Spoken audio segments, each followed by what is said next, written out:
Hey guys, welcome. If you're new here and you don't know who I am, I'm Christine. I'm owner and content creator of bloomingbrilliant.net, where I share educational resources, parenting advice, and of course, information about homeschooling. I'm a homeschool mom of two. I homeschool my 13-year-old daughter and my 9-year-old son right here in Brooklyn, New York, and I love to share a homeschooling journey with you. If you're new here and you're interested in homeschooling, you're going to want to make sure that you subscribe to our channel and ring that notification bell so you're alerted when we post new videos. Today we're going to talk about homeschool testing and doing standardized tests in your homeschool and all the facts and details that you need to know in order to get it done. And we're going to get into that right now. So let's do that. So here we go. We have right here in front of us the the part 100 regulations, or 100.10 home instruction regulations for your homeschool here in New York. Okay, so let's dig into the part where you have to supply a standardized test or annual assessment, and when you have to do it and where you have to do it. Let's break it all down. So if you're looking at the regulation papers with me, whether it's on the computer or you printed it or you got a printed copy if they sent it to you, depending on how you're doing your paperwork. I know things are different since COVID, so we used to send in our paperwork and we used to get papers back. So this is from then, but it hasn't changed. So anyway, you could be looking at it. We're on like page 4 where it says annual assessment, and it says at the time of filing the 4th quarterly report as specified in the individualized home instruction plan, the parent shall also file an annual assessment in accordance with this subdivision. The annual assessment shall include the results of a commercially published norm reference achievement test which meets the requirements of paragraph 1 of the subdivision, or an alternative form of evaluation which meets the requirements of paragraph 2 of this subdivision. Okay. Can they try to make that more confusing? So basically, when you hit your 4th quarter and you're going to send in your last quarterly report, if you took your annual assessment, which some years it is required, then you're going to want to, you can send a copy of the results, but also like a little letter stating this is where my child fell in the percentile. They are doing, satisfactory or above satisfactory, doing wonderful in their homeschool with your last quarterly report for the year. Okay, but what about which ones are the tests, that the norm referenced achievement tests that meet the requirements? So they go into that. So underneath that they say commercially published norm referenced achievement test, and this is marked with a letter I or a Roman numeral 1. So the test shall be selected by the parent, so you can choose which test works well. So go do some research, look into all these tests that they are listing and see which one works perfectly for your child or the best for your child. But they give you the option of doing the Iowa test of basic skills, the California achievement test, the Stanford achievement test, which is what we use, the comprehensive test of basic skills, the metropolitan achievement test, a state education department test, or another test approved by the state education department. So you would have to submit it and make sure that it is approved by them, the Department of Education. Okay, here's where it gets tricky. They want to know, okay, so the test can be administered in accordance with one of the following options to be selected by the parents. You can get the exam at a public school by a professional staff. So you can have your kid come into the school, take a test. I've never done that. I did look into it when we first started homeschooling because I was stressed out about doing the annual assessments, but we didn't go that route. Then it says at a registered non-public school by a professional staff, provided that the consent of the chief school officer or the non-public school is obtained. So you need to get approval by the school, which I don't know if that would be easy or hard. Again, I never did that. Didn't need to do that.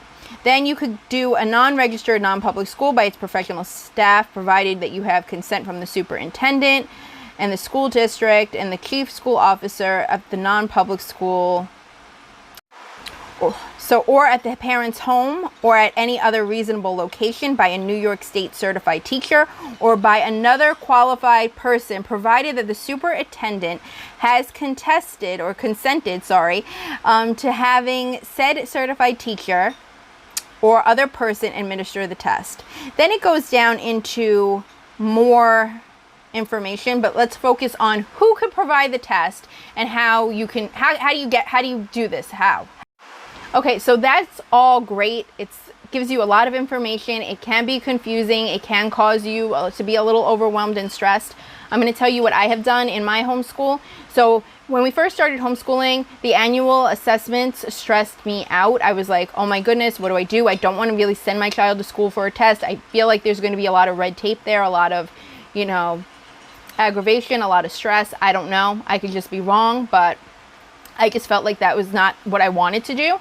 I did look into getting like some certified teachers that I knew to maybe proctor the test for us at home or go to their home and do it like that. But I never actually went through with that because I found homeschool testing services, and there's some other places where the tests are provided. But it could be done now from the comfort of your home over the computer. But back when I had first done the test at home, they sent me a booklet and scanned, and I proctored the test. Now it's only available on the computer. So you do the test via the internet, via a special browser where you cannot get out of. So you cannot be looking up answers.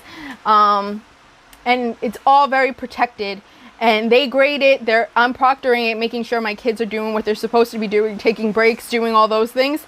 But it's all run on the computer. They can do the test from the comfort of their own home, which does alleviate some stress. Imagine being homeschooled and then having to go into a completely different environment. That's one whole added stressor to the mix. And I don't think that our kids need that when they're just trying to, meet the requirements of annual assessments. So let's go back into our document. So here it says the test shall be scored by the persons administering the test or by the persons who are mutually agreeable to the parents and the superintendent of school. So that's another reason why I love the homeschool testing services. They grade it. They send you the results back. They also send you ways to decipher the results, because sometimes that could be a little confusing. I mean, to me, it seems pretty straightforward, but I guess at times you might need to try to understand it better. So they even explain it to you. You could even get help with them sitting down with you via the internet and explaining the results as well. It says that so as long as it's mutually agreeable, and that is, the service is mutually agreeable, they accept that. So the exams you do have to pay for. They're about $50 each exam. So I did 2 exams because I did one for my son and one for my daughter. I spent about $100 on the exams. And I use the homeschool testing service. I'm not being paid for this video. I'm just sharing what I use. We took the Stanford, we didn't take it. They took the Stanford 10 online testing exam. So it was done online. And in the document that the New York gives you, the regulations, states that if your student doesn't get a composite score above the 33rd percentile on national norms, that you need to go into a probation or reflect on how they grown. Pretty much, you need to reassess where they're at. And obviously, regardless of what they get on the test, this is going to give you great insight on where you need to put more work, more energy. Also, you can get tests based on the grade level that they are at, not the grade level that they need to be.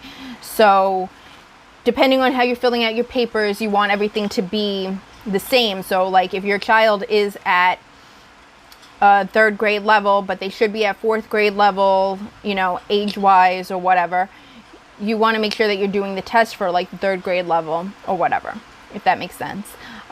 Just make sure that it's all the same and that you're meeting those standards.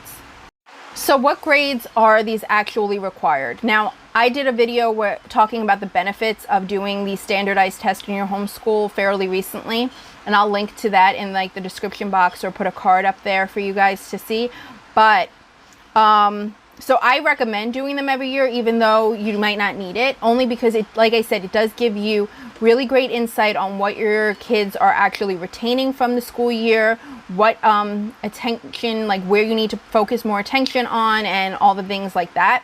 It also gets them it gets them used to and comfortable taking exams, which I noticed that my kids need to do more of, need to feel comfortable doing it, because in other aspects of your life you need to take exams. I've talked about this. I mentioned that you need there's a written exam for your driver's license, so you can't be stressed out, to take a test for your driver's license. There's exams when you are trying to get jobs. You can't be super stressed out just because there's an exam that you need to take. So I highly recommend doing it just for them to get comfortable, for their mindset, for their mental health, but also for you to get some great insights in. But let's see what's required. So for the grades of 1 through 3, so 1st to 3rd grade, a written narrative prepared by a person specified by the parent is fine. So you could just send them a written narrative. You do not have to do a written, an annual assessment. You do not have to give an annual assessment if your child is in 1st through 3rd grade. It's not required. So for grades 4 through 8, you can give in your written narrative like you did before, but every other year they require an annual assessment, and it has to be one of the ones that they mentioned, one that they approve of. So yeah, but I've noticed that it helps if they have more access to taking these exams, then it doesn't feel as stressful for them, and it doesn't feel as stressful for you, because each exam they take, you gain insight, so that way your school year could be more focused, and you're not teaching to the test, but teaching, giving them a more comprehensive education, because you don't know really what's going to be on the test exactly, and you don't have like test prep for these to, teach you the test. But and it doesn't really matter their score. I know there's a lot of stress there that your kids aren't going to perform, but if you're doing it every year, you don't need to submit it every year. You can just do it for yourself so that you know how they're doing. And like I said, the comfort of doing the test really does help for you, for them, and it works out well. So I think there's a lot of benefits to it, since we have to do it, If you continue to homeschool through high school, 9th to 12th grade, you need to do these tests every single year. And like I said, doing it beforehand like that would really help your children in the long run regardless. So think about it. It's not something you have to do. It's something that is mandatory for certain grade levels. And I would, think about doing it more often because of everything I've said already. So I know we get a lot of questions when it comes to these annual assessments. I hope I helped you go through all of that, and you don't have any more questions. But if you have more questions, put them in the comment section below. Let me know your thoughts, what you are stressing about, or what you still need information on. I'll try to respond with more videos or through another comment, or both. I hope you guys enjoyed this video. If you found it helpful, or if you enjoyed it, please give us a thumbs up, share it with others who might also need this information, and I'll see you guys again soon. I hope you have a great day. Bye.